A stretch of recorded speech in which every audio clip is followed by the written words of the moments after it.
नमस्कार, स्वास्थ्य सूत्र में आपका एक बार फिर से स्वागत है। और आज का वीडियो मेरा miracle of Indian cow milk के ऊपर है। जो गाय का दूध है, गाय के दूध में चमत्कारीय गुण हैं, उनके ऊपर है। और ये वीडियो आपका बहुत पसंद आएगा क्योंकि ये मेरा खुद का अनुसंधानात्मक लेख है, अपना मेरी रिसर्च का है और आपको ये बहुत अच्छा लगेगा। आपने देखा होगा पंजाबियों के स्वास्थ्य को लेकर, पंजाबियों की शारीरिक बनावट को देखकर, उनके कद काठी को देखकर, उनके स्वास्थ्य को देखकर आज से नहीं, हम पिछले सैकड़ों वर्षों से पूरी दुनिया आश्चर्यचकित है कि पंजाबी का आहार व्यवस्था सामान्य रहती है, लेकिन वो 6 फीट से ऊपर की हाइट कैसे ले लेते हैं और स्वास्थ्य की दृष्टि से भी देश में सर्वोत्तम क्यों रहे हैं। वहाँ आपने 2 शब्द अवश्य सुने होंगे यदि आप पंजाब गए हों। पंजाब में जट और जट्टी और मुटियार और गबरू 2 शब्द अवश्य सुने होंगे। जट और जट्टी ग्रामीण भाषा में, ग्रामीण जो क्षेत्र है उसमें युवक और युवती को कहते हैं।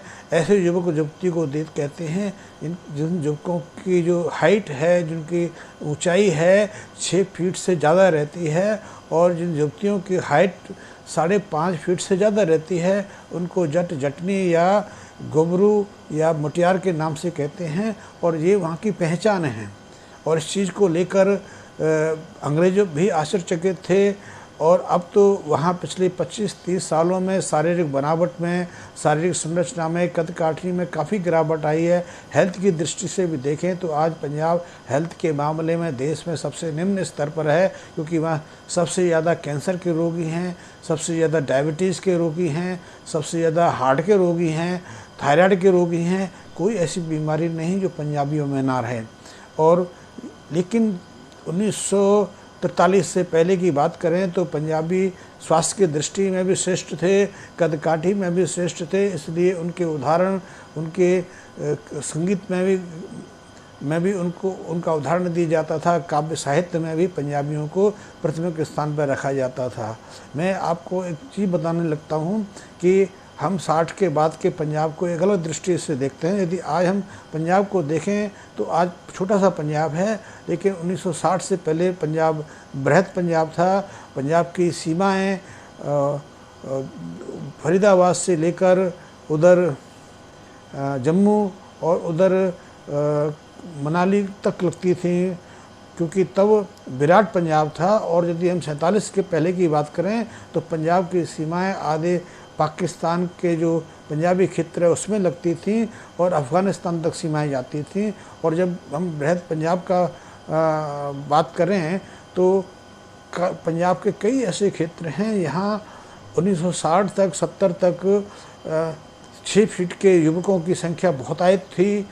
6 फीट से के आसपास लड़कियों की, स्त्रियों की संख्या भी बहुतायत थी।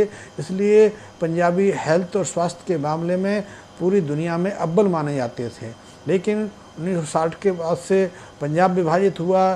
पहले 47 में विभाजित हुआ तो पंजाब का काफ़ी हिस्सा पाकिस्तान चला गया।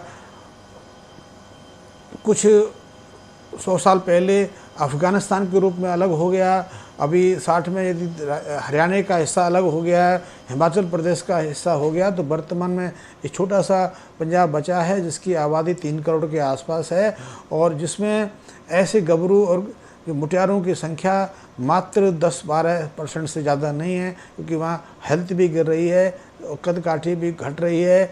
स्वास्थ्य के मामले में तो आप देखते हो कि पंजाब पिछड़ रहा है। 1943 की मैं बात करूं तो एक घटना घटित हुई थी।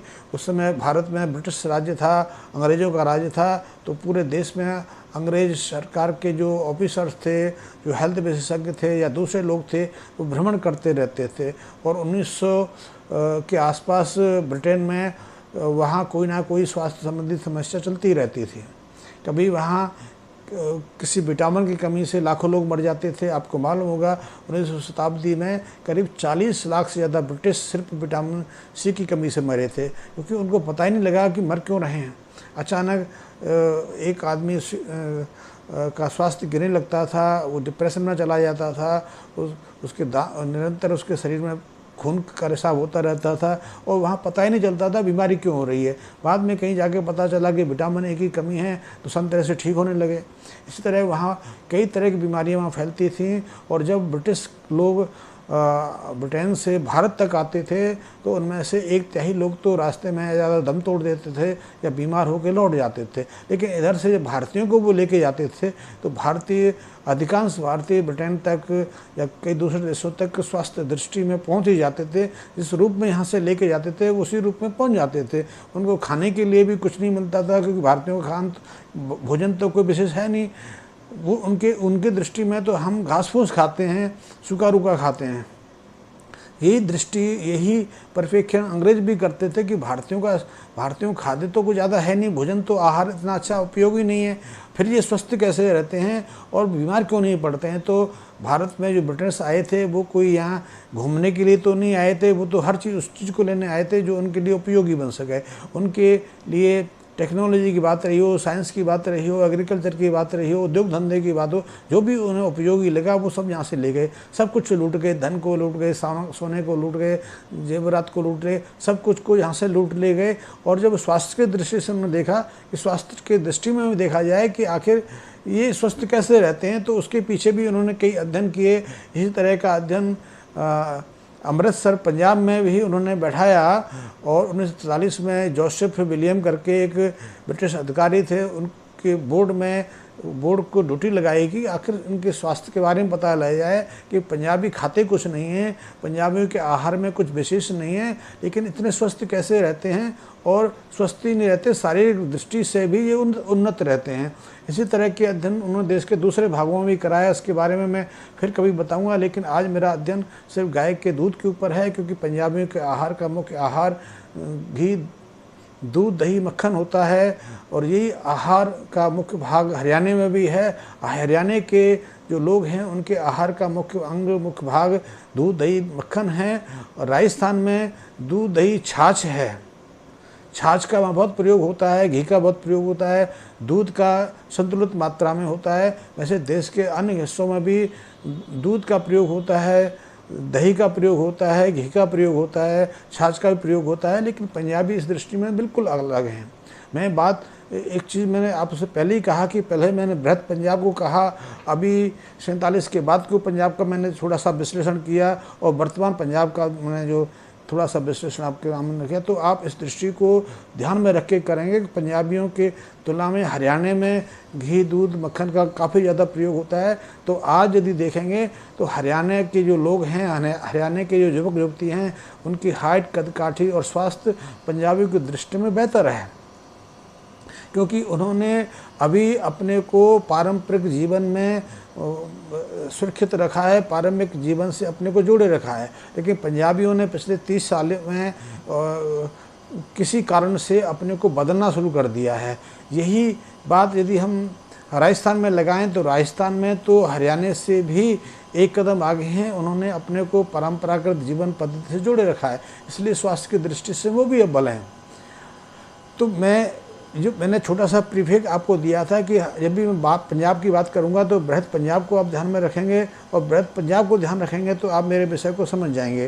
तो परंपरागत रूप से पंजाब में घी, दूध, मक्खन का बहुत प्रयोग होता रहा, और पंजाब में भैंस की तुलना में गाय ज़्यादा पाली जाती थी। और 1960 से पहले ज़्यादातर घरों में देसी गाय होती थी। आपने शायद यदि अमृतसर कभी गए हों तो आज और अभी भी जाएं तो आप पुराने अमृतसर को देखना, दरबार साहब के आसपास के क्षेत्रों में यदि आपको समय मिले तो क्षेत्रों और गलियों में आज भी गाय बांधने के कुंडे लटके हुए हैं। अब वहाँ लोग ज़्यादा नहीं रहते क्योंकि परिवर्तन हो रहा है, बदलाव हो रहा है। लेकिन पहले जो घर होते थे उस घर के नीचे की स्टोरी पर, नीचे की मंजिल पर जो तलघट होता है उसमें गाय बांधने का कमरा होता था, वहाँ कुंडी होती थी, तो गलियों में गाय बंधी रहती थी।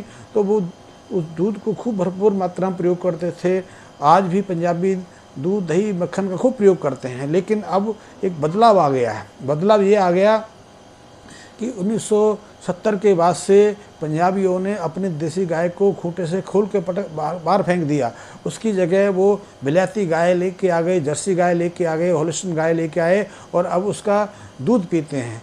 उसके दूध को पी के, और तो सेखी बगाड़ते हैं कि देखो उनकी गाय 25 लीटर दूध देती है, 30 लीटर दूध देती है, 1.5 लाख की गाय है, और मूँछों पर ताप भेजते हैं, लेकिन मालूम नहीं कि उसी गाय ने उनके स्वास्थ्य को बिगाड़ दिया, उनके स्वास्थ्य को ख़त्म कर दिया। तो मेरे कहने का है कि अंग्रेज़ों ने जब पंजाब की स्टडी की, पंजाब ने देखा कि इनके स्वास्थ्य का कारण क्या है, तो हर पंजाबी ने एक ही चीज़ कहा कि हम तो ज़्यादा कुछ खाते ही नहीं हैं, हमारे पास तो खाने को कुछ भी नहीं है, क्योंकि हम तो परतंत्र हैं, इतने सालों से सिर्फ गुलामी, लड़ाई झगड़ा, कष्ट ही झेल रहे हैं, क्योंकि हर दूसरे तीसरे साल यहाँ युद्ध हो जाता है, कभी मुस्लिम आ जाते हैं, कभी अंग्रेज़ पीड़ित करते हैं, और इसके कारण हमारे पास तो कुछ खाने को है नहीं, तो रूखी सूखी रोटी खाते हैं, दूध दही पीते हैं। तो उनकी दृष्टि में दूध दही तो कोई आहार नहीं है, ना कोई अन्य आहार है उनके लिए, आज भी और पहले भी। मांसाहार ही श्रेष्ठ आहार है उनके लिए, अंडा ही मुख्य आहार है, क्योंकि ये प्रोटीन का स्रोत हैं। और इतना प्रोटीन सेवन करने के बावजूद भी अंग्रेज़ हर साल बीमार पड़ता है, हर साल दुर्बल रहता है, कमज़ोर रहता है, उसको दवाइयों की ज़रूरत रहती है। लेकिन यहाँ भारत में देखें, भारत में आदमी अन्न खा के, दूध पी के, सब्जियां खा के, साग वाग प्रयोग करके स्वस्थ रहता है, दीर्घायु रहता है, बीमारियों की ज़रूरत नहीं पड़ती। तो उन्होंने देखा कि भाई ऐसा क्यों है, तो उन्होंने अपने अध्ययन के आधार पर भी ये कहा कि हाँ, वास्तव में इनके आहार में सबसे ज़्यादा जो अंश रहता है वो दूध दही घी का रहता है। ये अन्न का सेवन करते हैं, ये शाकाहारी हैं, क्योंकि पंजाब में 47 से पहले, पंजाब की बात नहीं कि पूरे देश की बात करूं तो 47 से पहले भारत में 60% लोग शाकाहारी होते थे, जो आज बढ़कर 80-85% हो गए। कई राज्यों में तो मांसाहारियों की जो प्रतिशत है, जो संख्या है, 90 और 97% तक बढ़ गई। और पंजाब में भी आप देखेंगे, पंजाब में भी 80% से कम लोग हैं जो मांसाहारी हैं, 20% लोग अभी भी पूरी तरह शुद्ध शाकाहारी हैं। वो पूरी तरह अपने घरों में ना अंडे का प्रयोग करते हैं, यहाँ तक कुछ घर तो ऐसे हैं यहाँ वो टमाटर का प्रयोग भी नहीं करते, वो दूध दही और मक्खन का प्रयोग करते हैं। लेकिन उनके साथ बदकिस्मती से एक परिवर्तन हो गया कि जो पारंपरिक उनका दूध दही मक्खन होता था उसको उन्होंने छोड़ दिया। अब उसकी जगह वो जर्सी गाय का, जर्सी होल्स्टीन गाय का दूध सेवन करते हैं, या फिर भैंस का दूध करते हैं। भैंस को भी का दूध निकालने के लिए वो ऑक्सीटॉक्सिन जैसे इंजेक्शन का प्रयोग करते हैं। तो गाय और भैंस को भी वो जो आहार देते हैं उसमें भी कई तरह केमिकल रहते हैं, तो उनको खुद नहीं मालूम कि वो अंततः क्या सेवन कर रहे हैं, इसके लिए बीमार पड़ने लगे हैं। लेकिन पहले वो शुद्ध शाकाहारी होते थे। और आपको बताऊं, पंजाब में तो ऐसे भी लोग हैं, आज भी हैं, यहाँ नवरात्रियों में अंडा प्याज तक का सेवन नहीं किया जाता। वो अंडे की बात और मांस की बात तो अलग है। और 70% जो मांसाहार की दुकान हैं, दोनों नवरात्रियों बंद रहती हैं, और टमाटर प्याज तक का रेट जो है आधा रह जाता है। आप कभी जाके देख सकते हैं, आप अमृतसर जा सकते हैं, जलंधर लुधियाना देख सकते हैं। लेकिन जब ये जिस समय की मैं बात कर रहा हूँ, क्योंकि पंजाब में पहला मेडिकल कॉलेज 1920 के आसपास स्थापित हुआ था, और ये लाहौर से विस्थापित होकर आया था। पंजाब का पहला मेडिकल कॉलेज आगरा अमृतसर में स्थापित हुआ था, और ये 1920 की बात है। उस समय राजीव देवगन करके जो प्रिंसिपल होते थे, और ये जो मेडिकल कॉलेज है लाहौर से विस्थापित होकर आया था, क्योंकि लाहौर में जो पहला मेडिकल कॉलेज था 1962 के आसपास स्थापित हुआ था। और लाहौर पंजाब का उस समय सबसे बड़ा शहर था। पंजाब उसके मामले में, अमृतसर उसके मामले में बहुत छोटा शहर था। और दूसरे जो लुधियाना, चंडीगढ़ तो था ही नहीं, लुधियाना वगैरह जो थे बहुत छोटे छोटे शहर थे। और उसमें अमृतसर शिफ्ट होके लाहौर से जो मेडिकल कॉलेज आया था, उसमें ही जोसेफ विलियम जैसे लोग बैठते थे, उन्होंने इसका अध्ययन कराया। उसके अध्ययन के बाद रिपोर्ट भेजी कि यथार्थ में जो देसी गाय का घी है, दूध है, मक्खन है, ये बहुत मूल्यवान है। लेकिन मैं बताऊं, देसी गाय के दूध दही मक्खन तो देश के और हिस्सों में प्रयोग किया जाता है, लेकिन पंजाब इस मामले में थोड़ा अलग है। अलग इसलिए है क्योंकि वहाँ लस्सी का प्रयोग, वहाँ छाछ का प्रयोग नहीं होता, वहाँ लस्सी का प्रयोग होता है। लस्सी ऐसी होती है जिसमें से मक्खन नहीं निकाला जाता। उसमें पहले तो देसी बूरा डालते थे, लेकिन पिछले दिनों उसमें परिष्कृत चीनी डालने लगे। फिर कई बार ऐसे प्रयोग भी हुए कि लस्सी बनाते बनाते उसमें पेड़ा डाल लेते थे कि पेड़ा डालना उस समय तो ठीक था, लेकिन अब तो पचता भी नहीं है और पेड़ा भी उसी दूध का आता है जो बीमारी करता है। तो उनके स्वास्थ्य के लिए जो यदि देखा जाए तो आज यदि हम उनके शारीरिक स्वास्थ्य में गिरावट आई है, उनके कद काठी में जो गिरावट आई है, परिवर्तन हुआ है, बीमार हो रहे हैं, उनके जो आर्थराइटिस या जॉइंट्स हैं वो टेढ़े मेढ़े हो रहे हैं, उनको हृदय संबंधी रोग हो रहे हैं, डायबिटिक की शिकायत है, उसके कारण है कि उन्होंने अपने आहार को बदल लिया, अपने मूल आहार को त्याग दिया। उनके मूल आहार में गेहूँ था, गेहूँ भी देसी था, उनके मूल आहार में चावल था जो उनका अपना चावल था, आज की तरह का बासमती या परिष्कृत आहार नहीं था, आज की तरह का ना तो हाइब्रिड संस्कारित गेहूं थे ना चावल थे, वो उनके विशुद्ध अपने देसी थे। दूध दही मक्खन खूब प्रयोग करते थे, इससे उनका शरीर का विकास भी खूब होता था, बौद्धिक स्तर भी ठीक था, शारीरिक स्वास्थ्य भी ठीक रहता था, दीर्घायु रहते थे, उन्हें कोई रोग नहीं लगता था। लेकिन जब से उन्होंने अपने आहार में परिवर्तन किया, अपनी उस देसी गाय को अपने खूंटे से खोल के भगा दिया, उसकी जगह जर्सी गाय लेके आए, महंगी गाय लेके आए जो उनकी जो पुरानी गाय की तुलना में 10 से 15 किलो ज़्यादा दूध देती थी, लेकिन उसके बाद साथ ही वो अपने लिए बीमारी भी लेके आए, इससे उनकी शारीरिक बनावट में बदलाव आने लगा। इसके कारण ही पिछले 25-30 सालों में 40 सालों में देखें तो शारीरिक दृष्टि से भी जो पंजाबियों का शरीर है 15 से 20% घटा है, उनका वजन बढ़ा है लेकिन लंबाई घटी है, उनके जो स्वास्थ्य की जो पैमाना है उसमें भी गिरावट आई है, उनके जो बीमारियों की संख्या है निरंतर कई गुना बढ़ी है, कुछ मामलों में तो 300 से 500% बीमारियां वहाँ बढ़ी हैं। अन्यथा 40 साल पहले 35 साल पहले वहाँ बहुत दीर्घायु होते थे, शतायु भी बहुत लोग होते थे, अब तो शतायु मिलना ही बहुत मुश्किल है। और यदि कोई शतायु भाग्यवश देखने को मिल भी जाए पूरे पंजाब में